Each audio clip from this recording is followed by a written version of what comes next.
Right now, humanity builds something heavier than every living thing on Earth. Every plant, every animal, every insect, every human, all the life on the planet, combined, weighs less than the pile of stuff we've manufactured. Concrete, steel, plastic, glass. In the last 70 years, we crossed that line, and most people never heard it happen. And here's the strange part. Almost none of what we think defines us is what's going to survive.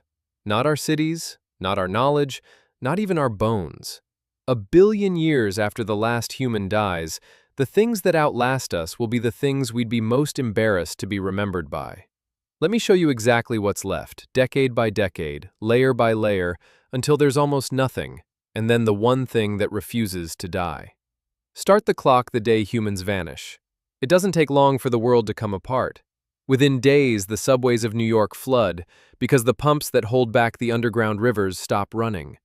Within a year or two, plants are cracking through pavement everywhere, and the first big monuments start to fall faster than you'd think. Engineers who studied this estimate the Brooklyn Bridge, with no one to repaint it and stop the rust, would collapse in roughly 200 years, and some of its weaker points far sooner. Steel is strong, but steel needs us. The moment we stop maintaining it, corrosion goes to work, and every bridge and skyscraper we ever built begins a slow countdown. Push forward a few centuries, and the skylines are gone. Glass shatters, steel skeletons rust through and topple, and the great cities sag into rubble overgrown with forest. Within 1,000 years, most of what you'd recognize as human is buried or collapsed. And here's where it gets counterintuitive, because you'd assume the sturdiest, proudest things last longest. They don't. The pyramids might hang on for a while in the dry desert air, but the modern world, for all its power, is built out of materials that rot, rust, and crumble shockingly fast once we stop fighting entropy on their behalf. So jump to 1,000,000 years out. Now we're not in archaeology anymore, we're in geology. The cities aren't ruins, they're a layer, a thin, dark stripe pressed into the rock, the way a meteor strike or a mass extinction leaves a stripe. And two paleontologists at the University of Leicester, Sarah Gabbett and Jan Zalasevitz, spent years working out what that stripe will actually contain.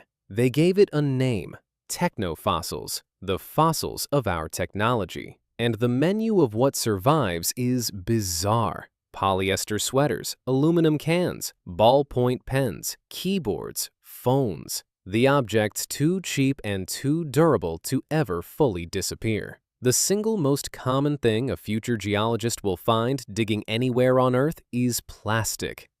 We've made so much of it, and it breaks down so reluctantly that it'll be smeared through the rock as a global marker, the calling card of our entire era. Gabbett puts it bluntly. Wherever they dig, they're going to find plastic. And buried right alongside it, there's a layer that says something almost humiliating about us. A dense seam of chicken bones. We slaughter tens of billions of chickens every single year, more than any other vertebrate on the planet. And that mountain of bones will fossilize into a permanent stripe. Imagine a future scientist holding up the evidence of human civilization, and it's a drumstick. There's a cruel twist in which cities make the best fossils. It's not the famous ones built on solid ground. Those erode and wash into the sea.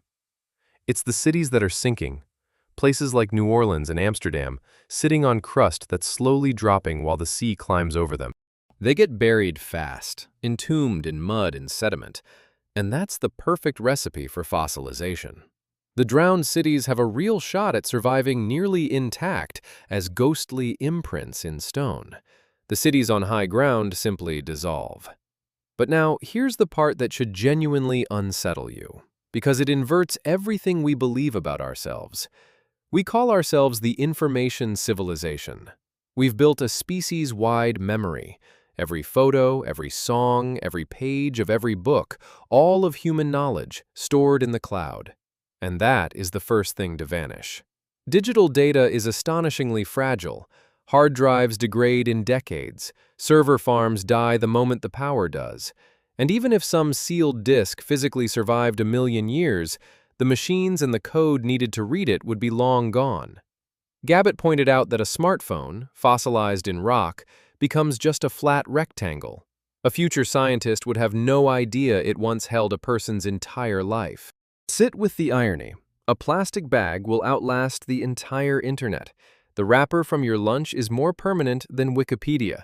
We are pouring everything we know into the most temporary form of memory ever invented and leaving behind a fossil record made of garbage. Now, while our stuff is busy turning to stone, the living world does something remarkable. It comes roaring back, and it reshapes itself around the hole we left. Every time a species goes extinct, it leaves an empty job opening in nature, an ecological niche, a way of making a living that nothing is doing anymore. And evolution always fills the vacancy. The Scottish geologist Dougal Dixon spent his career imagining this, most famously in his book, After Man, set 50 million years from now. His vision is a kind of biological musical chairs. The survivors of our age, the small, the fast, the adaptable, the animals that thrive alongside humans rather than getting crushed by us, inherit the earth. Rats are a favorite candidate. Already everywhere, already tough, already living in our shadow. Give them 50 million years of empty niches, and they could radiate into dozens of new forms. Large hunters, climbers, grazers, the way a handful of surviving mammals exploded into elephants and whales and tigers after the dinosaurs died. The world won't stay empty. It'll just stop containing us. And the new rulers may evolve from the very creatures we considered pests. But before all that, in the brief window while we're disappearing, something more poignant happens, because we saw this coming, and we tried to leave a message on purpose. This is where it gets almost tender. Humans are the only species that has ever deliberately tried to talk to the future. Consider the Svalbard Global Seed Vault, carved into a frozen mountain near the North Pole, a vault holding over 1 million seed samples, an attempt to back up the entire food supply of our species against catastrophe.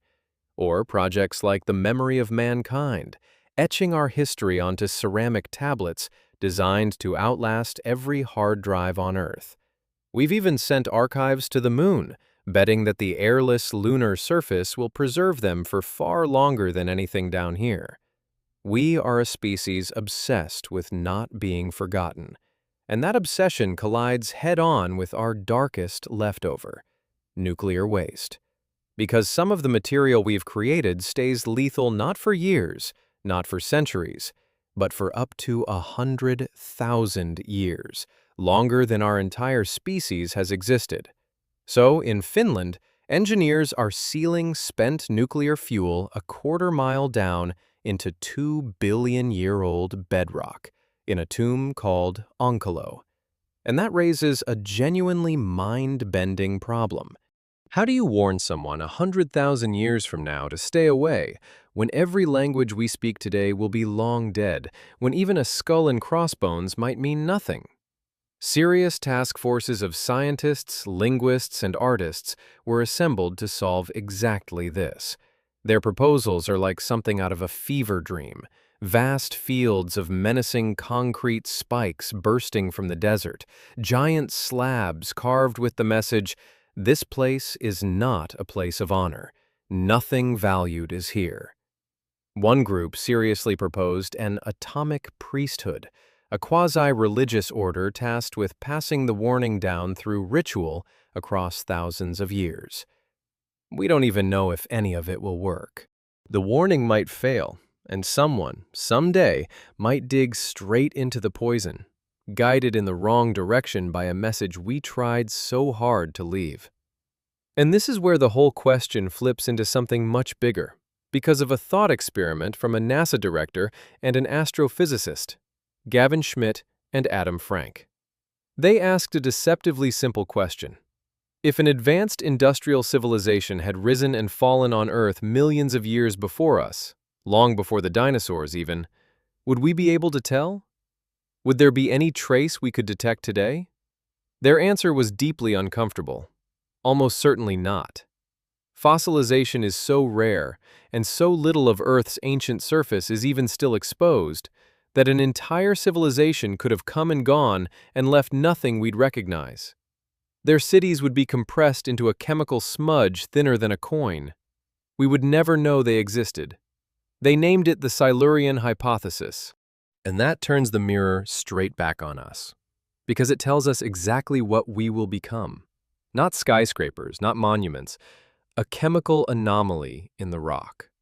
The signs of us will be subtle, a spike of strange carbon from all the fuel we burned, a smear of nitrogen from the artificial fertilizer that fed billions of us, traces of heavy metals, a scattering of radioactive dust from the nuclear age, and that sudden, brutal extinction of species happening right now.